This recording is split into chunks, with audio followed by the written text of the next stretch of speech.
I'm Dr. Amirah, the author of The Success Frequency, and for the last 25 years, I've been helping people unlock their extraordinary potential through energy alignment and quantum manifestation. I've worked with everyone from professionals seeking their next promotion to struggling entrepreneurs. And I've learned so much that I want you to know. So here's the 25 top truths about spiritual growth and manifestation that'll change how you create your reality and how you live. Let's go. Number one, if you need the universe to prove itself, you're operating from doubt, not from faith. Think of manifestation like planting a seed. If you keep digging it up to check and see if it's growing, you're destroying the process. But if you plant it and you trust the soil and the sun and the water to do their work, growth happens naturally. You're allowed to want confirmation, sure, but don't operate like you need constant proof before you take your next step. Two, practice being your own loving guide and speaking supportive things to yourself. Imagine you're learning something new, and every time you make a mistake, your teacher shames you. Well, you're going to resist growth, right? That's what harsh self talk does to your spiritual growth. We think it motivates us, but mostly it just keeps us stuck in fear. That harsh inner critic dominates through shame and judgment. The loving guides still challenge us to grow, but they do it with compassion, with kindness, and with a belief in our inherent worth. They let you know mistakes are part of the journey and you're still divine exactly as you are. Manifestation accelerates when you treat yourself like that powerful creator you really already are. Three, resistance and alignment are siblings. Resistance and apathy sit on the opposite ends of the energetic spectrum. One says there's something here worth fighting for, and the other says nothing matters. So trying to jump from resistance to surrender rarely works. It's just too far. But resistance has a sibling alignment. They feel almost the same in the body, right? The same sort of intensity, that same energy. But whereas one focuses on what's blocking you, the other one focuses on what's calling you forward. So when resistance shows up, don't try to push it down. Transform it. Ask, what is this resistance protecting? What am I really afraid of? What would become possible if I move through this? You don't need to force yourself into peace. You need to channel that powerful energy into a better direction. Number four, microdose the unknown. Fear does its real damage by keeping you in the familiar, even when the familiar is limiting you. But stepping into the quantum field, into the unknown, all at once can overwhelm your nervous system. A common mistake I see people make is that they try to take a massive leap into manifestation and it terrifies them. And they freeze and then they think, well, I guess it doesn't work for me. But the problem wasn't them, it was the size of the leap. So start small, really small. Microdose the discomfort of the unknown. Sit with the uncertainty for just a few minutes and then get used to it and then expand. And it feels minimal, right?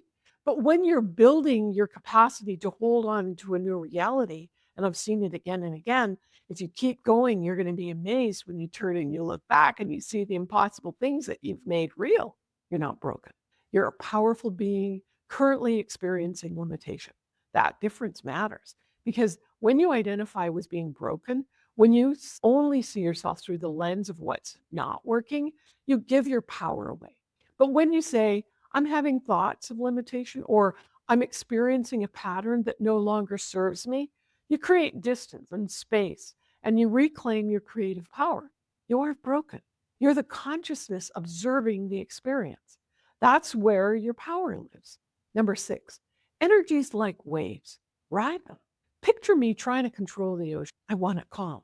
So when a wave of emotion comes, I start to fight it, trying to force it down, and it just crashes over me. But if instead I got on a surfboard and ride the wave of energy, everything shifts. Emotions, energetic downloads, spiritual activation, they're all waves. They rise, they peak, and then they integrate if you don't resist them and you just allow. And when big energy moves through you, feel it fully, watch it move through your body. It's always transforming. Life gets so much easier when you stop trying to control it, when you start flowing with the energy. Seven, stop waiting for certainty before you take inspired action. The quantum field is infinite possibility. The things that manifest are rarely the exact scenarios that you tried to script in advance. You can't eliminate all the uncertainties before you create. And trying to will just keep you playing small. Instead, you build trust with your ability to navigate whatever unfolds. You learn to take action even when you can't see the whole path. You can't spend your whole life waiting for a guarantee, but manifestation never gives you that complete blueprint up front. Even when you visualize perfectly, what shows up is often better than what you imagine. The work is learning to move forward anyway, even if the path is unclear. And that's how you become a master creator. So show up before you're ready. 8. Stop solving problems that haven't materialized yet. Picture this. You're running around trying to prevent every possible disaster, rehearsing conversations that might go wrong, preparing for your worst case scenarios that have a 2% chance of happening. And that's a lot of wasted creative energy. And that is what worry does. Most of what we fear never manifests. And the real challenges, you're powerful enough to handle them when they actually arrive. So save your energy for what's real and present now. Number 9, you don't need to know the how. That's not your job. So much resistance comes from trying to figure out exactly how something's going to manifest, trying to control the path, eliminate the mystery, know every step in advance. Certainty about how isn't something you get to have as a creator. What you can have is the deep knowing that says, yes, I don't know how this will unfold, but I trust my inner guide and I trust the quantum field and I trust that I'll be supported every step of the way. That's not giving up control. That's stepping into your creative power, where you set intention and let the universe deliver in ways better than you could possibly orchestrate.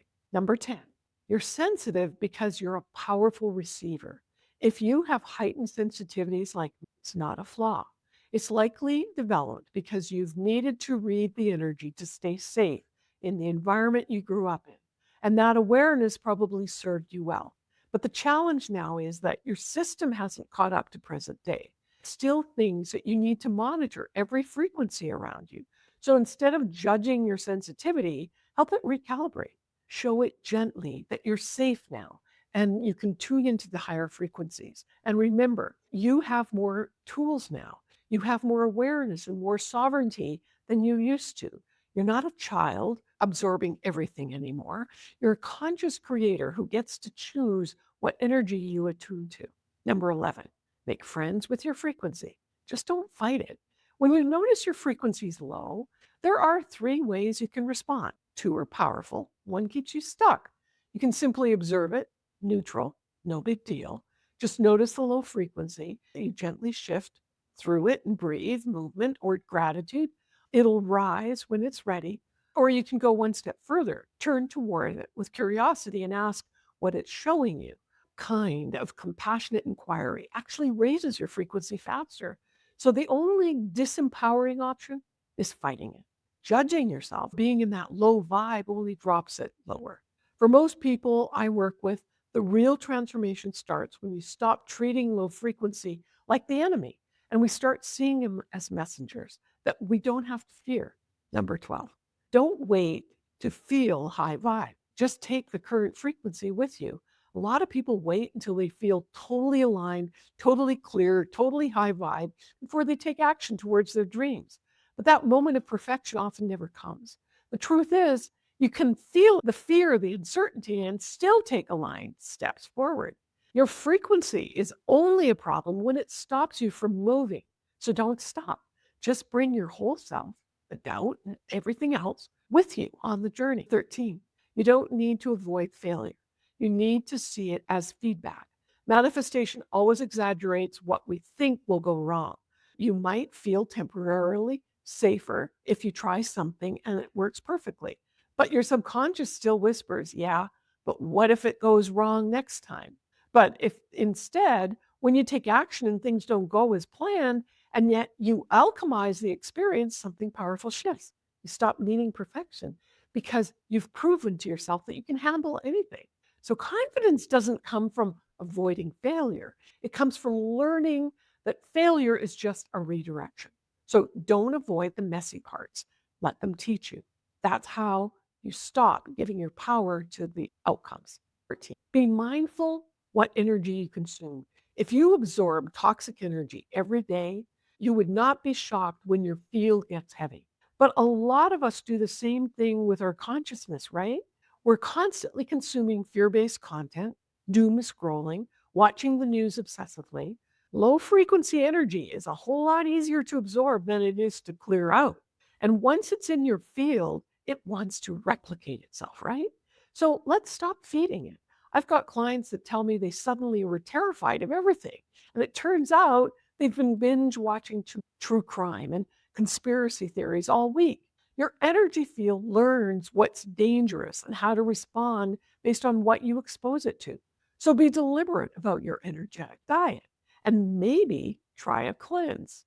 Number 15, give your worry a time slot. Most of us spiral into worry the second a fear pops into our awareness, just because that's when it showed up. But we know that the more total time you spend in worry, your frequency drops. So here's a technique. Set your daily worry window. Literally a 10-minute slot in your schedule. When worry hits outside that time, don't dive into it. Say, I'll process you during this worry time. You can write it down if you need to, but you're not suppressing it. And often when that time arrives, the worry won't feel as urgent anymore. You'll be asking yourself, wait, why was I so activated by this earlier? Number 6, don't meditate to escape. Use breath to come home to your body. You've probably heard meditation helps you manifest, but for a lot of people, it feels too abstract or becomes another thing they should do, but they don't. So let's make it embodied and actually useful. Here's what you can do. Count your breaths. 1 on an inhale, 2 on an exhale, 3 on an inhale, 4 on an exhale, and go all the way to 50. If you lose count, then you know your mind has wandered into thought. And catching that is the whole point. So start again, 1, and go through 50. The counting itself anchors you in the present moment. Monitoring your breath brings your awareness back into the body, which is where your power to create actually lives. So you'll breathe deeper, think less, and feel more embodied in your creatorship. Number 17, low vibe people keep your frequency contracted. If you have to dim your light to avoid triggering someone, if one authentic expression of your power can set someone off, then your nervous system will stay in survival mode. It doesn't matter how spiritually evolved you think you are in the moment. Your body is still bracing for the next attack or judgment. And yes, maybe you get something out of that relationship. Maybe they're familiar or were there for you one time, or they're fun when they're in a good mood. But despite all that, you're paying a price energetically. It's not worth trading your expansion for their support. The right people don't make you smaller. They celebrate your bigness. They help you rise and become more of who you truly are. Number 18, fire your scarcity guards. You know how good energetic boundaries are supposed to keep harmful energy out and let nourishing energy in? Well, I find a lot of us have hired scarcity guards instead, and they block abundance when it shows up. Oh, that opportunity? Oh, that's too good to be true. That compliment? Well, they're just being nice. That manifestation? Well, that's probably just a fluke. But when fear and doubt shows up, they roll out the red carpet. Oh, yes, come right in and make yourself home and let me get you some tea while we're at it. And these guards aren't protecting you. They're keeping you in lack. You don't need tougher boundaries. You need aligned ones, the ones that welcome in the matches of what you're worth. Let the abundance in. You need to expand. Number 19, thank people for showing you when you're not aligned.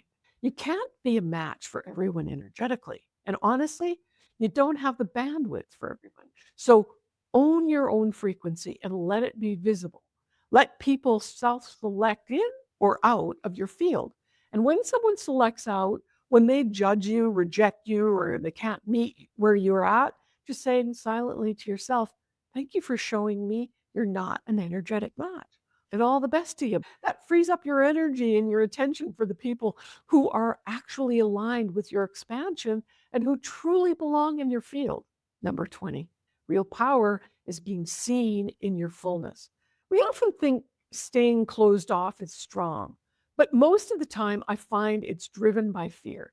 Fear of being too much, fear of rejection, fear of being truly witnessed. But hiding your truth doesn't protect you. Research shows that suppressing your authentic expression actually dysregulates your nervous system and cuts you off from co creative support. The key, of course, is choosing wisely who gets access to your inner world, the ones who've earned your trust, and then giving them permission to see all of who you are. And when we open up, something shifts. People feel our realness, resonance deepens, connections become magnetic, and they often start opening up too. Authentic vulnerability is a frequency amplifier. So find your people who get you and let yourself be truly seen. 21. You're the author of your reality, and most people don't realize they've already written a story about their life and they're living it inside unconsciously.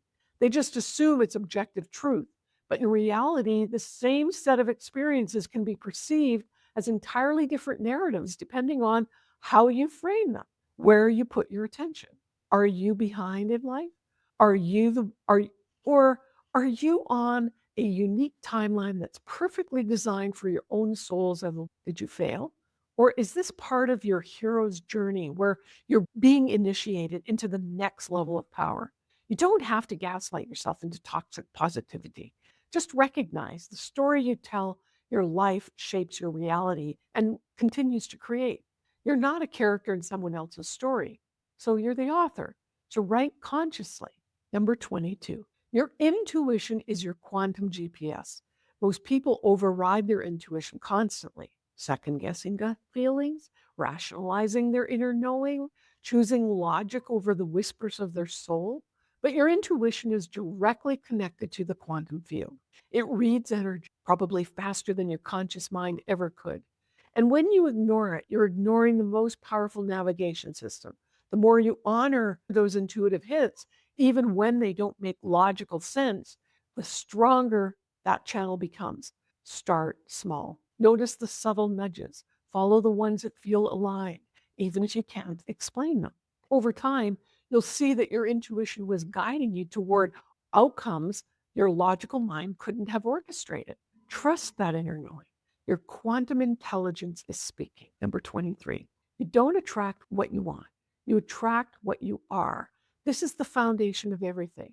If you're vibrating at a frequency of lack, you'll magnetize more lack, no matter how many vision boards you make. If you're embodying unworthiness, you'll repel the very things you're asking for. But when you become the energetic match for abundance, love, success, and freedom, when you embody that frequency in your thoughts, emotions, and actions, the quantum field has no choice but to reflect that back to you. Manifestation isn't about wanting harder, it's about becoming energetically congruent with what you desire.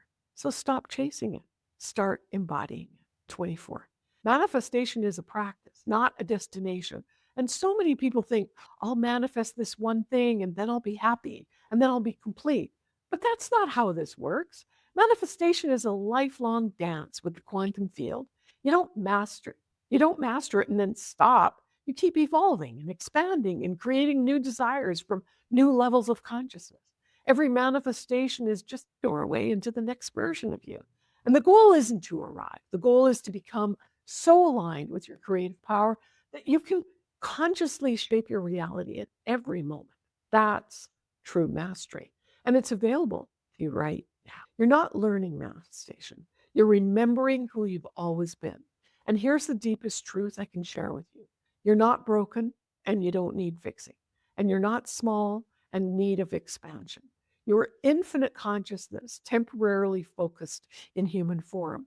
And you have always been a creator. Everything you're learning in this journey, it's not new information, it's remembering. You're peeling back the layers of conditioning and fear and limitation that made you forget your true nature. And as you remember, as you align with your frequency of your soul, you step back into creative power you never actually lost. It's always been whole. You've always been enough. You've always been the universe in ecstatic motion. So welcome home. This video covers 25 insights, but honestly, we could go so much deeper. And if you want to dive into the full system, the neuroscience, the quantum tools, the step-by-step roadmap of reprogramming your success frequency, grab a copy of my ebook, The Success Frequency Starter Guide. And the link is in the description. And listen, transformation doesn't happen in isolation. If you're ready to go deeper, I invite you to explore my coaching programs at 90daythrive.com. Sometimes the most powerful shifts happen when you have the right guide walking beside you. All right, that's the foundation. To keep going on this journey, check out my ebook and let's do this together.